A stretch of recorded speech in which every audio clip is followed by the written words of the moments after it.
امریکہ میں ایک گندی بیماری سمجھا جاتا تھا, نفسیاتی بیماری, امریکہ جیسے لبرل کنٹری میں بھی, کہ یہ بیمار آدمی ہے جس کو لڑکا ہو کے لڑکوں میں رغبت ہے.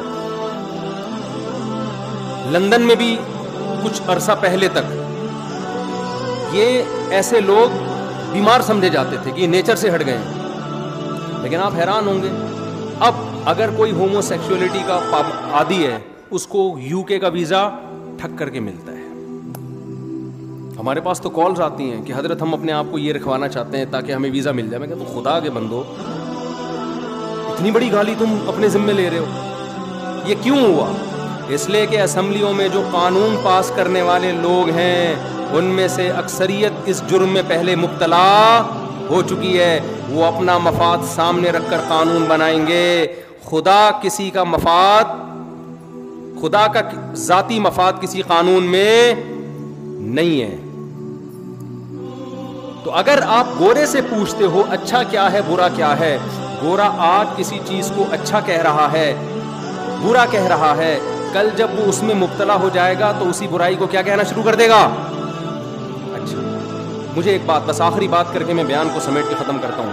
مجھے ایک بات بتاؤ, آپ کی بیٹی کے لیے کوئی شخص رشتہ لینے کے لیے آیا, آپ نے اس سے پوچھا آپ کے والد صاحب کیا کرتے ہیں, اس نے کہا ہم لوگ کے ہاں ابا ہوتے ہی نہیں ہیں, ہم لوگوں کے ہاں ابا بولو. آپ نیو نازم آباد کے جو چوکیدار ہے, جو بیچارہ وہ گن لے کے کھڑا ہوا ہے, آپ بندے کو گھسیٹ کے وہاں لے جاؤ گے, بولو گے دوبارہ یہ بندہ ہمیں ہمارے محلے میں نظر, ان کے ابا یہ ابا لیس ہے. ابا نہ ہونے کا مطلب کیا ہے کہ اماں کی شادی نہیں ہوئی ہے, پتہ نہیں کہاں سے ایدھی سینٹر سے اٹھا کے لے آئے, کیا کیا ہے. انگریزوں کے ہاں یہ چیز بری, بولو, بعض انگریزوں کے ابا ہوتے ہیں, بعض لوگوں کے ابا نہیں ہوتے, لیکن ان کے ہاں اس کو برا نہیں سمجھا جاتا. کیوں؟ اس لیے نہیں کہ انہوں نے 100 سال پہلے قانون سازی کی تھی عقل مندوں نے اور بیٹھ کے کہ یار ابا ہونا نہ ہونا کوئی اتنا بڑا مسئلہ نہیں ہے. اصل میں جب ابا لیس معاشرہ ہو گیا, زنا پھیل گیا, ولد الزنا بچوں کی بھرمار ہو گئی, تو انہوں نے ابا ہونا یا نہ ہونے کو کاغذات سے کیا کر دیا, ختم. تو یہ ہے جس عذاب میں پہلے مبتلا ہوئے اس کو قانونی شکل دی. یہ اس کی مثال دے کے ایک بات سمجھاتا ہوں. دیکھو آپ محلے کے بڑے تھے, آپ بڑے سیاستدان تھے, آپ صدر بھی آپ تھے, وزیر اعظم بھی آپ تھے, سارے اختیارات آپ کے پاس تھے, لیکن آپ کو ایک برائی کی عادت پڑ گئی سٹا لگانے کی. آپ چرس پیتے تھے, معذرت آپ نہیں پیتے تھے, ایک مثال دے رہا ہوں. اب کیا ہے کہ لوگ آپ کی تعریف کرتے ہیں, بندہ بہت اچھا ہے لیکن ہے چرسی, بندہ بہت اچھا ہے لیکن ہے کیا, چرسی. اب آپ کے پاس ایک آپشن ہے, یا تو چرس چھوڑ دو, یہ چھوٹ نہیں رہی آپ سے, تو پھر آپ کیا کرو گے, چرس کی پیکنگ اچھی کر دو گے آپ, اور چرس کا نام چینج کر کے اینٹی ڈپریشن ٹیبلٹ. کیا خیال ہے, اس پہ برائی کا لیبل آپ کیا کر دو گے, ہٹا دو گے, تاکہ لوگ مجھے چرسی چرسی نہ کہیں, مجھے مہذب کہیں. اور پھر آپ کا مقام اتنا بڑا ہوگا کہ تھوڑے دنوں میں جو چرس نہیں پیتا ہوگا لوگ اس کو دقیانوس, پینڈو, جاہل سمجھیں گے. چرسیوں کی معاشرے میں کیا ہوگی, عزت. پھر اگر کوئی آپ کے گھر میں رشتہ لے کر آئے گا, آپ کہتے ہیں بھائی پیتا ہے کہ نہیں پیتا, وہ کہے گا نہیں پیتا, دقیانوس, بیکورڈ, دفعہ یہاں سے. خدا کی قسم یہی کیا گورے نے ہمارے ساتھ. جو لڑکیاں پردہ کرتی ہیں, اسکارف لیتی ہیں, حجاب کرتی ہیں, گھروں میں رہتی ہیں, بھائی کا احترام, باپ کا احترام, ماں کا احترام, کسی غیر مرد کی طرف نظر نہیں اٹھانا. جب نکاح کا موقع آیا ابا سے پوچھا, ابا نے کہا ہاں بھائی ٹھیک ہے, عزت کے ساتھ رخصت کر دی, شوہر کے ساتھ وفا کر رہی ہے. پھر میاں بھی بڑا اچھا ماشاءاللہ, وہ بھی نہ کسی خاتون کو نگاہ بھر کے دیکھتا ہے, نہ ٹکٹکی باندھ کے دیکھتا ہے, اسے پتا ہے جی میرے گھر میں میری بیگم آ گئی, بہت اچھا. اور جناب خود بھی بڑا نمازی, پرہیزگار, حاجی, دفتروں میں جاتا ہے, ٹائم پہ جاتا ہے, ٹائم سے واپس آتا ہے, ایمانداری کے ساتھ جاب کر رہا ہے, لوگوں کی خدمت کر رہا ہے. تو ہونا یہ چاہیے تھا بھائی, زبردست انسان ہے. لیکن اس کو لبرل لوگ, پڑھے لکھے لوگ کیا کہیں گے, ایک نمبر کا کیا ہے, دقیانوس. گرل فرینڈ بوائے فرینڈ رکھ رہے ہیں لوگ, لڑکیوں سے دوستیاں ہو رہی ہیں, یونیورسٹیوں میں کو ایجوکیشن سسٹم ہے, فیمیل ٹیچر پڑھا رہی ہے اور لڑکے پڑھ رہے ہیں. اس کو ماڈرنزم سمجھا جاتا ہے, اس کو سمجھاتے یہ اچھا معاشرہ ہے جہاں عورت کی عزت ہو رہی ہے. سمجھ میں آ رہی ہے بات؟ برقع پہنا دی عورت کو او ہو یہ لوگ تو ظالم ہیں. ابے عورت کو کمبختوں برقع پہنا کے مردوں کی عیاشی رکتی ہے, عورت کی نہیں رکتی. عورت جتنا بے لباس گھومے گی مزہ تو مردوں کو آئے گا, عورت کو تھوڑی آئے گا. یہ عجیب قسم کی فضول قسم کا فلسفہ ہے کہ عورت کو کپڑوں سے آزاد کرنے کو عورت کی آزادی سمجھا جا رہا ہے. عورت جتنا کپڑوں سے آزاد ہوگی مزے کس کو آئیں گے؟ مردوں کو آئیں گے. جتنے کپڑے پہنے گی تو مردوں کے مزے خراب ہوں گے. مردوں کی عیاشی پہ لیبل کس کا لگا دیا؟ عورت کی آزادی کا. یہ گورے نے آپ کے ساتھ یہ کام کیا ہے. کمال کی بات ہے, ایک مسلمان جو اپنی بیوی کے ساتھ ساری زندگی وفا کرتا ہے, انڈے, آلو, پیاز, ٹماٹر, ہرا دھنیا, ادرک. آج پرچی میں کیا کیا لکھا ہوا تھا بھائی؟ آپ کے پاس آئی تھی نا پرچی؟ مجھے تو یاد ہو گئی. ایک دن تو میں نے جمعے کے دن جو ہے نا پرچی نکالی, وہ دعاؤں کے لیے پرچی دیتے ہیں, وہ میرے گھر کے سودے کی نکل آئی. اب میں بے دھیانی پڑھوں, 1 کلو آلو, 3 کلو ٹماٹر, تو ہمارا تو سارا دن کام ہی یہی ہے. ایک مرد, مسلمان مرد جو گھر میں بیوی کو ساری زندگی کھلاتا ہے اور پھر بھی تانے سنتا ہے, کیا آپ سے ملا کیا مجھے؟ وہ پھر بھی اس کو سہتا ہے, اس کی اولاد کی ساری زندگی خرچے اٹھاتا ہے, بچے کی پیدائش کا خرچہ اس کے ذمے, بچیوں کی ٹینشن یہ لے رہا ہوتا ہے. اب تو دامادوں کو بھی پال رہا ہے, صحیح ہے نا, شادی ہونے کے بعد ساری ٹینشنیں ایک مرد اٹھا رہا ہے. اس کا بیوی سے صرف یہ مطالبہ ہے کہ میری مرضی کے بغیر گھر سے باہر مت نکلو. اس کو دقیانوس قرار دے دیا, بیکورڈ. عورتوں کے حقوق کا محافظ نہیں ہے یہ, عورتوں پہ پابندیاں لگائی ہوئی ہیں, بیڑیاں باندھ کے رکھا ہوا ہے.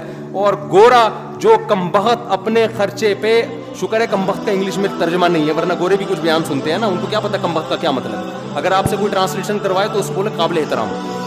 ہاں, کیونکہ بعض دفعہ گورے بھی سن رہے ہوتے ہیں, رپورٹیں آئی ہیں اس طرح کی. تو گورا کمبخت ساری زندگی عورت سے مزے اڑائے گا, ساری. بالغ ہوتے ہی گرل فرینڈ پہ کوئی خرچہ ہوتا ہے؟ کوئی خرچہ نہیں ہوتا ان کا. یہ آپ لوگ کے وہم ہے کہ گرل فرینڈ پہ, ان کے گرل فرینڈ پہ بھی 5 روپے بھی خرچ نہیں کرتے. گرل فرینڈ برگر کھائے گی اپنے پیسوں سے, اور لڑکا برگر کھائے گا.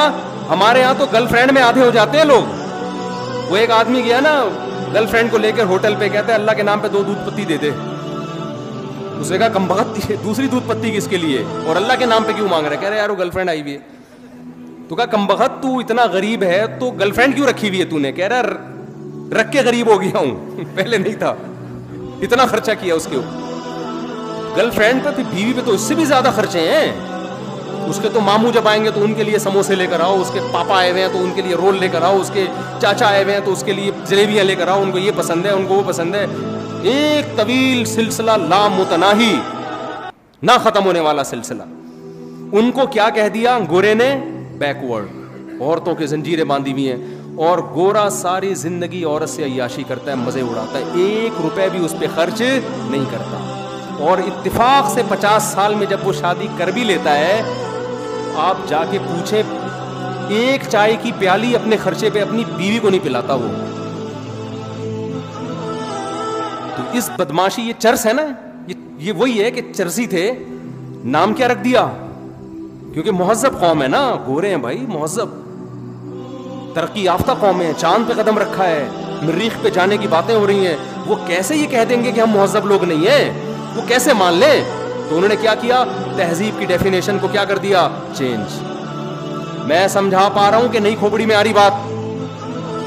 انہوں نے تہذیب کی ڈیفینیشن کیا, کیونکہ یہ تانا کہ ہم ان کمبختوں کو, ہمارے جیسوں کو ہم کہیں یہ مہذب ہیں, ان کے ابا ہوتے ہیں, ان کے یہاں بیوی ہوتی ہے, ان کے ماموں ہوتے ہیں, ان کے چاچو ہوتے ہیں, ان کے سالے ہوتے ہیں, یہ مہذب ہیں. نا نا نا نا نا, مہذب تو ہم ہیں. ابے تم کہاں سے مہذب ہو گئے؟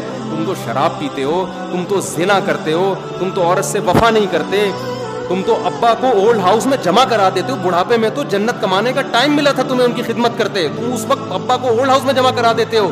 وہ کہتے ہیں اس سے کیا ہوتا ہے؟ اولڈ ہاؤس میں ان کی خدمت گورنمنٹ کرتی ہے, زیادہ اچھے طریقے سے پلتے ہیں وہ. اور اگر لڑکی راضی ہے تو ہم نے زنا کر لیا, تو زنا کیا ہے؟ یہ تو آپس کے ریلیشن ہے. انہوں نے تہذیب کی ڈیفینیشن کو کیا کر دیا؟ چینج.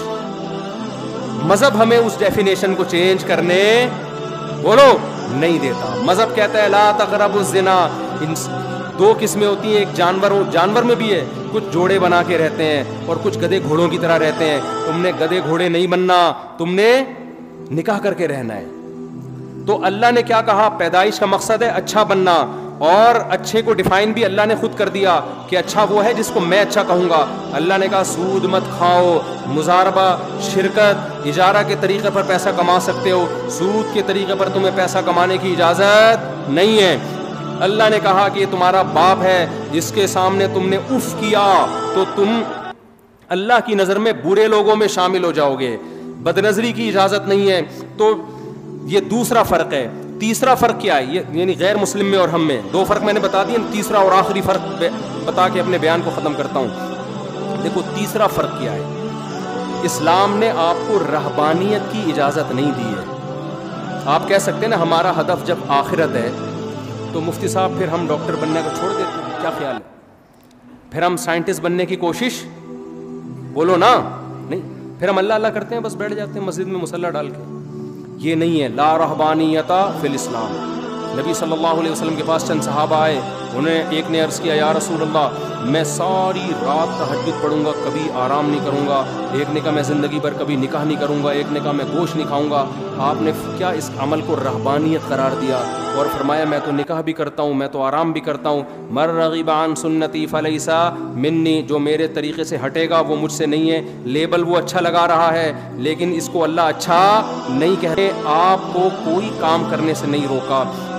آپ نے جو ہدف بنانا ہے نا، آخرت ہدف ہے، لیبلوکم ایکم احسن عملا، کہ اللہ دیکھنا چاہتے ہیں اچھا عمل کون کر رہا ہے۔ تو اچھے کی ڈیفینیشن میں یہ قطعاً نہیں ہے کہ آپ ایجوکیشن چھوڑ دو، آپ ترقی کرنا چھوڑ دو، نا نا نا نا نا۔